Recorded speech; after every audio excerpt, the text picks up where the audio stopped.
Nam lahko kot predstojnik Centra za zdravljenje Fabrijeve bolezni, ki ima za seboj že dolgo klinično pot, pojasnite, zakaj so tako zelo pomembne tovrstne izkušnje, zakaj je tako pomemben takšen model obravnave bolnikov z redkimi boleznimi, ki zagotovo pripomore k bistveno kakovostnejši in varnejši ter celovitejši obravnavi obolelih. Hvala za vprašanje. Mogoče za boljši odgovor je treba iti kar malo zgodovinsko nazaj, vsaj 20 let. Namreč že skozi zgodovino so bili ljudje z redkimi boleznimi na nek način hendikepirani pri obravnavi, nekako niso se našli v zdravstvenih sistemih in potem so v določenem trenutku se odločili in predsednik Lakam je predsednik Združenja za redke bolezni evropskega, je nekako rekel, dosti imamo teh anekdot, dajmo narediti nekaj raziskav in so za moje pojme izjemno pomembne ankete med bolniki z redkimi boleznimi v večjih državah, nažalost Slovenije ni bilo, no, tudi Fabrija ni bilo, ki je pravzaprav pokazalo porazno stanje na področju redkih bolezni oziroma na kak način doživljajo to pacienti. Eurordis Care 2 je raziskava, ki je pravzaprav pokazala, kako pot prehodijo pacienti z redkimi boleznimi do same diagnoze. To poteka celo do 30 let. Tudi ko se pride do diagnoze, večinoma mi je najprej postavljena napačna ali pa je sploh ne dobijo. Nekateri morajo potovati zelo daleč, celo v druge države, da dobijo diagnozo. Večina redkih bolezni je dednih. Več kot 50% jim niti ni bilo razloženo, da kakšni so dedni vidiki te bolezni. Naslednja anketa Eurordis Care 3 pa je pravzaprav govori o izkušnjah bolnikov z redkimi boleznimi za zdravstveni sistemi.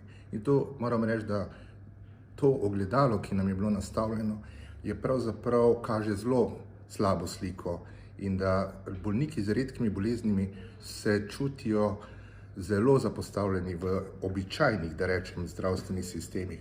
Niti ne srečajo strokovnjakov, srečujejo se z zdravniki, ki ne poznajo te bolezni, slaba je medsebojna komunikacija in tisto, kar je bilo, vsaj zame, ena od stvari, ki so me najbolj presunile, je zavračanje teh bolnikov strani zdravstvenih delavcev, vseh profilov. In problem je, ker je večina njih prej ko ne prepuščena samih sebi, kaj ne? Ja, delno zaradi tega, delno tudi, ker pač seveda ne moreš poznati vsake od redke bolezni. Zelo pomemben vidik je pa tudi, ker recimo, če konkretiziram na Fabrijevo bolezni in veliko je takih redkih bolezni, je prisotna bolečina. Velikokrat se dogaja, da kadarkoli je prisotna bolečina, tu nismo najbolj uspešni oziroma proaktivni, pa bi morali biti. No in navsezadnje, te raziskave so pripomogle, da se je tudi evropska politika do redkih bolezni spremenila. Sprejeto je bilo cel kup raznih iniciativ in tudi priporočil. In eno od priporočil je tudi, da je potrebno redke bolezni obravnavati na drug način kot pa masovne bolezni.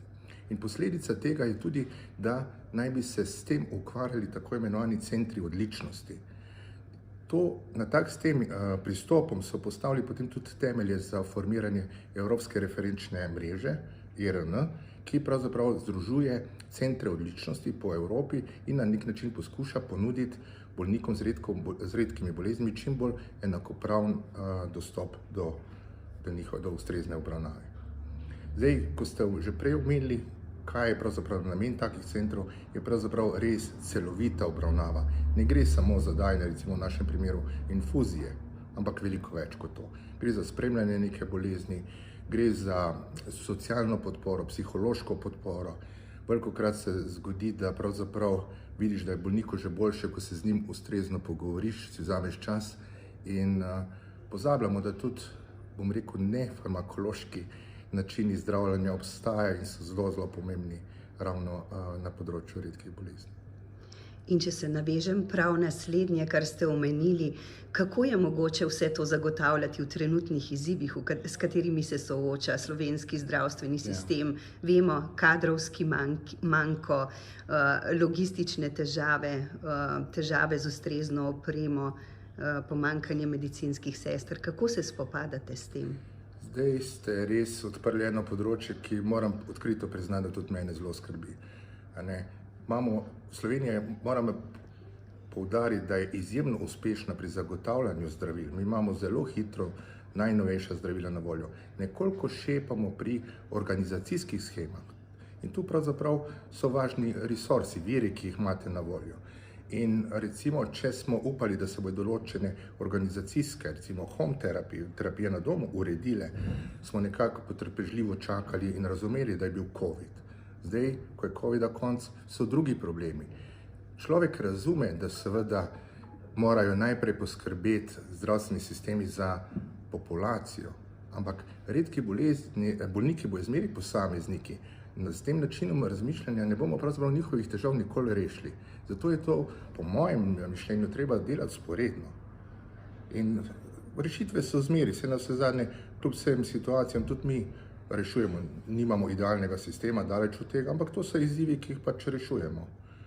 Tako da mislim, da se da z določenim pristopom, predvsem pa z požrtvovalnostjo posameznikov, ki se res angažirajo v teh sistemih. Se mi zdi, da se prav v tem skriva tisto bistvo pravega etosa, ne le medicine, ampak tudi dogajanja v družbi nasploh, v predanosti in požrtvovalnosti. Pa vendar mogoče bi zdaj vprašala, kako je pri nas z bolevnostjo za Fabrijevo boleznijo. Bolnikov ni veliko, kar poveže samo poimenovanje redke bolezni, pa vendar pomemben je sleherni pacient, pomembna je njegova pot, s katero se trudi in pri kateri mu pomagate pri ohranjanju zdravja in kakovosti življenja. Zdaj, kot ste rekli, Fabrijevih bolnikov res ni veliko, čeprav v tujini veljamo za tovarno Fabrija, ker jih tako odkrijemo, verjetno je stopnja prevalence v Sloveniji najvišjimi na svetu. Tudi sicer so manjše države na splošno bolj učinkovite. Mi smo do zdaj recimo odkrili 60 bolnikov, kar je za 2-milijonsko populacijo državo izjemno veliko. Tako da smo, kot sem rekel, smo pravzaprav po teh številkah v samem vrhu in glede na teoretične ocene o prevalenci te bolezni smo mi praktično že dosegli te številke teoretične, se pravi, mi bomo zdaj šli čez te številke počasi, verjetno še letos ali pa vsekakor pa v naslednjih parih letih. Zdaj, pozabil sem, kaj ste me vprašali. Mogoče bi kar navezala se naprej. Kakšni so ključni izzivi tako pri diagnostiki kot pri zdravljenju in spremljanju celostni obravnavi na tem področju? Izzivi, kar se tiče same diagnostike, jaz moram reči, da tu sem zelo, zelo velik optimist, ker namreč tu nismo uspešni. Presenečajo številke, ki kažejo iz raziskav, da kljub vsem napredku je pacient z Fabrijevo boleznijo praviloma odkrit okoli 37. leta. To je prepozno. Zakaj ne prej, to se vsi sprašujemo in pravzaprav ne najdemo odgovora. Vseeno pa mislim, da se nam obetajo velike spremembe, predvsem zaradi nove tehnologije, to je sekvenciranje nove generacije, izdelava različnih panelov za posamezne bolezni, recimo za hipertrofično kardiomiopatijo se že danes v praksi to izvaja pred nas in to je pravzaprav zelo uspešna metoda, s katero mi potem odkrijemo nove bolnike, potem seveda mi moramo narediti, jaz rečem, domačo nalogo, da naredimo presejanje te družine, ker s tem mi potem najdemo še dodatnih skoraj 3 nove bolnike in potem seveda v našem centru, kjer se združujemo zdravniki, ki se s tem ukvarjamo že vrsto let in nekako imamo in izkušnje in znanje, potem ocenimo, prvo potrdimo bolezni in potem ocenimo, ali je potrebno zdravljenje, katero zdravljenje bi bilo najbolj optimalno za tega bolnika. Zmeraj bolj se tudi sprašujemo, se pravi, gre za individualizirano zdravljenje, tudi ker imamo na voljo zmeraj več zdravil, katero zdravilo bi bilo najbolj. In tu ni vedno samo medicinski vidik, dostikrat so pravzaprav paramedicinski vidiki, socialni vidiki v igri. Tako da ni zadeva toliko enostavna in pravzaprav zahteva eno zelo dobro in zdravo komunikacijo z bolnikom, odkrito. Če pogledava na splošno na področje redkih bolezni, kaj bi rekli, kako bi ocenili, je pri nas za bolnike z redkimi obolenji poskrbljeno primerljivo, enakovredno kot za ostale paciente? Kaj bi bilo treba spremeniti, kakšni so ključni izzivi za prihodnost? Postavili ste zelo kompleksno vprašanje. Namreč, kot sem že rekel, in tudi mi imamo zapisano v naši nacionalni strategiji obravnave redkih bolezni, da obravnava redkih bolezni je drugačna. Zato je zelo težko pravzaprav direktno primerjati bolnika za redko boleznijo in nekoga drugega. Moje osebno mnenje je, in mogoče bi bilo veliko boljše, da vprašate bolnike same, vam bojo to skoraj sigurno potrdili, da njihova zgodovina, proces, skozi katerega so morali iti, da so prišli do diagnoze, do zdravljenja, je tako stres, tako boleč, da na nek način težko akceptiram, da bi ti bolniki bili enako obravnavani. Tudi mi nimamo organizacijskih shem na enak način. Recimo, ko smo se pogovarjali o uvedbi terapije na domu, so bile določene pripombe, da s tem bojo dobili neko dodatno, da bojo v neenakopravnem položaju, privilegiranem položaju.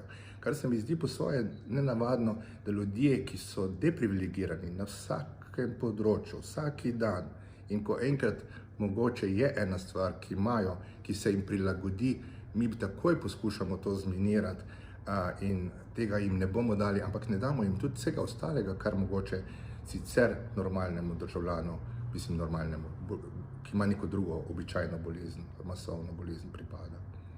Človek bi ob tem lahko dejal le, da bodo zagotovo v prihodnje nujni zelo celoviti miselni premiki v celotni družbi, kaj ne?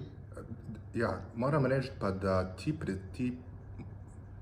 miselni preskoki se dogajajo. To je treba priznati. Mogoče jaz lažje ocenjujem, ker sem več kot 20 let delujem na tem področju in se spomnim, na začetku je bilo osnovno vprašanje, taka sredstva dati samo za enega bolnika. Se jaz zavedam odgovornosti, ki jo imam do tudi ostalih slovenskih bolnikov, ko bi lahko s tem denarjem pozdravili ne vem koliko drugih.